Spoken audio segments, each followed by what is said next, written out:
तो हम लोग जो क्रियाकलाप किए वो क्रियाकलाप को समझने के लिए हम लोग को ये दोनों चीज समझना सबसे पहले जरूरी है। ठीक है, तो सबसे पहले क्या है कि हम लोग जानेंगे कि प्रकाश का अपवर्तन क्या है।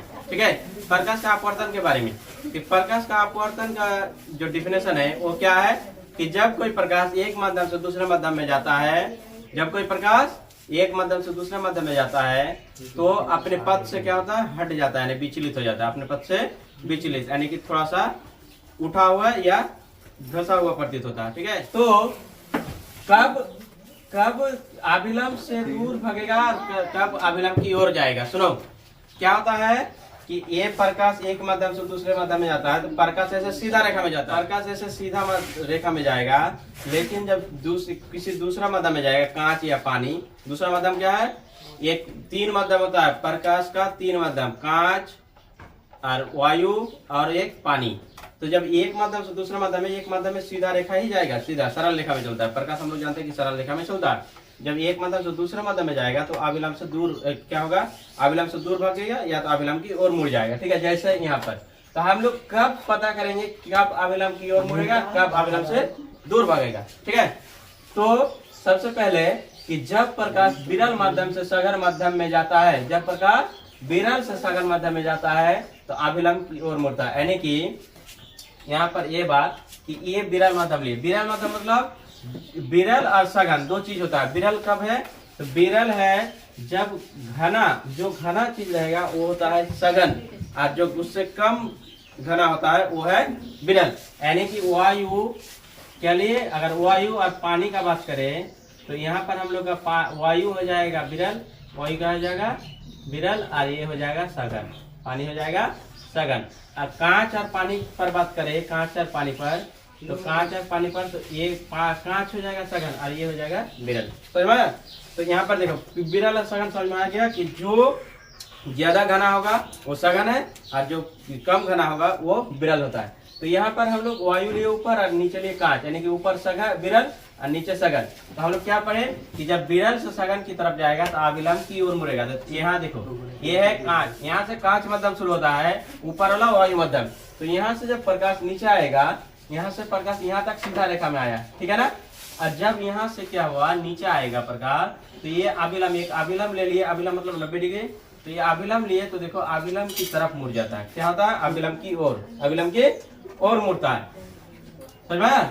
ये जाना ओरिजिनल में जाना किधर चाहता है, तो सीधा रेखा में ऐसे जाना चाहता है, लेकिन क्या हुआ कि अभिलंब की ओर मुड़ जाता है। तो जब विरल माध्यम से सघन माध्यम में आता है तो हम लोग क्या याद रखेंगे कि अभिलंब की ओर मुड़ता है। ठीक है, एक बात। दूसरा क्या है, तो प्रकाश अभिलंब से दूर भागता है। जब प्रकाश सघन माध्यम से विरल माध्यम में, यानी कि ये मान ले कांच और ये वायु, तो कांच सघन माध्यम है और वायु विरल माध्यम में, तो ये प्रकाश जा रहा है, देखो ये प्रकाश जा रहा है, तो ये है अभिलंब, तो अभिलंब इधर, तो अभिलंब ये प्रकाश सीधा कर जाता तो ये प्रकाश ऐसे जाता ये रेखा में, लेकिन अभिलंब से दूर भाग रहा है, यानी कि अभिलंब के उधर जा रहा है, दूर भाग रहा है। समझ में? तो ये दो पॉइंट अगर समझ में आ गया तो ये पॉइंट, ये चीज अच्छे से हम लोग को समझ में आ जाएगा। देखो ये क्या है कि ये है हम लोग का, मान लो आप यहाँ से हम लोग देख रहे हैं और ये इसमें पैसा रखे हैं, ये बाल्टी है, तो हम लोग जब देखते हैं कोई चीज को तो यहाँ से हम लोग को दिखाई नहीं देगा कि इस साइड ये दीवार है, मान लो बाल्टी का दीवार, बाल्टी का दीवार के इस साइड दिखाई देगा क्या, नहीं देगा। तो आंख जितना तक देख सकते हैं उसके लिए हम एक लाइन खींचते हैं कि ये जो लाइन है इससे ऊपर देख सकता है, नीचे नहीं देख सकता। ऊपर क्या सकता है, देख सकता है, नीचे नहीं देख सकता है। तो यहाँ पैसा रखे हैं, तो ये पैसा को दिखाई देगा, जल्दी बताओ, नहीं देगा ना। तो ये पैसा को नहीं देख सकते हैं। तो अब जब हम उसमें पानी डालेंगे, जब हम पानी डालेंगे तो ये जो नहीं दिखने वाला चीज था वो दिखने लगेगा। देखो जब पानी डालेंगे इसमें तो क्या होगा कि ये पानी डाले तो यहाँ से तो हम लोग देख नहीं सकते हैं, ये दीवार में, दीवार के क्या इस साइड है, तो दीवार से ऊपर हम लोग देख सकते हैं, यहाँ पर रखा हुआ पैसा को हम लोग कभी भी नहीं देख सकते हैं। तो लेकिन कैसे देख सकते हैं, तो यहाँ से जो प्रकाश जब पानी डाले तो पानी में हम लोग क्या जानते हैं कि प्रकाश ऊपर वाला वायु मध्यम, ये वाला ये विरल मध्यम, ये वाला सघन मध्यम। जब विरल से सघन मध्यम में आता है तो अभिलंब की तरफ मुड़ता है, अभिलंब की ओर। तो यानी कि जो प्रकाश है वो सीधा जाना चाह रहा था यहाँ ऐसे, लेकिन वो क्या हुआ, इधर मुड़ गया, इधर मुड़ गया। इसलिए हम अब इसको देख सकते हैं, अब हम इसको देख सकते हैं। तो ये जो देखेंगे तो लगेगा कि यहाँ नहीं है, ये पैसा तो यहाँ है, तो हम लोग को दिखेगा क्या, इसका जो आभासी प्रतिबिंब हम लोग को यहाँ पर प्रतीत होगा, कहाँ पर प्रतीत होगा, यहाँ पर प्रतीत होगा प्रतिबिंब, इसलिए इसको देख पाएंगे हम लोग। लेकिन वास्तविक प्रतिबिंब यहाँ पर है, वास्तविक प्रतिबिंब यहाँ है, लेकिन हम लोग को थोड़ा सा उठा हुआ नजर आएगा, थोड़ा सा ऊपर दिखेगा प्रतिबिंब, तो इसलिए हम लोग अब देख पाते हैं। जब पानी डालने से हम लोग देख नहीं पा रहे थे, लेकिन जब पानी डाले तो निकला, तो पानी डाले तो क्या हुआ, वो पैसा दिखने लगा। समझ में आया क्यों दिखने लगा? चलो एक और प्रयोग से समझाते हैं, कॉपी दो।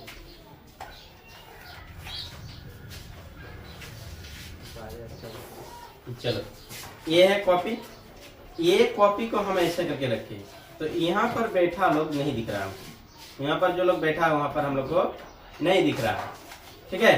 तो हम जो देख पा रहे हैं ऐसे सीधा देख पा रहे हैं, ऐसे क्या है, मेरा देखने का क्षमता जो आंख देख रहा है मेरा इतना, इससे नीचे मेरा जो कलम देख रहे हो ऐसा, इससे नीचे नहीं देख सकते, इससे नीचे क्योंकि ये दीवार है आंख के उस साइड, क्या है नीचे हम लोग नहीं देख सकते, इससे नीचे नहीं देख सकते हैं। लेकिन अगर हम यहाँ पर पानी डाल दे, यहाँ पर अगर पानी डाल दे, तो अब बताओ कि वो दिखने लगेगा, क्योंकि जो हम देख रहे थे इतना सीधा रेखा में देख रहे थे, वो देखने का जो मेरा प्रकाश जो जा रहा था उधर किरण, वो क्या होगा, प्रकाश की किरण है मुड़ जाएगा, क्या होगा, अभिलंब की तरफ मुड़ जाएगा। तो ये जो नहीं दिखने वाला चीज अब ऐसे प्रकाश क्या होगा, ऐसे मुड़ जाएगा, प्रकाश क्या होगा, ऐसे देखो, ऐसे मुड़ जाएगा ऐसे, तो अब जो नहीं दिख रहा था वो भी दिखने लगेगा। समझ में आया? तो जब प्रकाश एक माध्यम से दूसरे माध्यम में जाता है तो अभिलंब की तरफ मुड़ता है या अभिलंब से दूर भागता है। इस कारण से ही हम लोग को वो जो क्रियाकलाप किए कभी दिख रहा था, कभी नहीं दिख रहा था। क्यों नहीं दिख रहा था वो कारण अभी समझ में आ गया होगा लगता है तुम लोग, कि क्यों नहीं देख पा रहे थे, और बिना देखे जब पानी डाले तो देखने पा लिए। इसका मतलब क्या है, ठीक है, समझ में आया? क्लियर?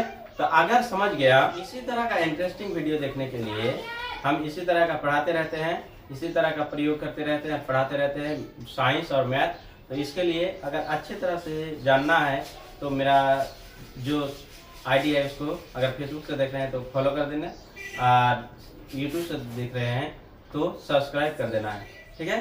तो इससे क्या होगा कि हम आगे के वीडियो में जो आप लोग के लिए हमको मोटिवेट भी मिलेगा और आगे का वीडियो बनाएंगे, इसलिए थोड़ा सा लाइक और फॉलो और सब्सक्राइब कर दीजिएगा।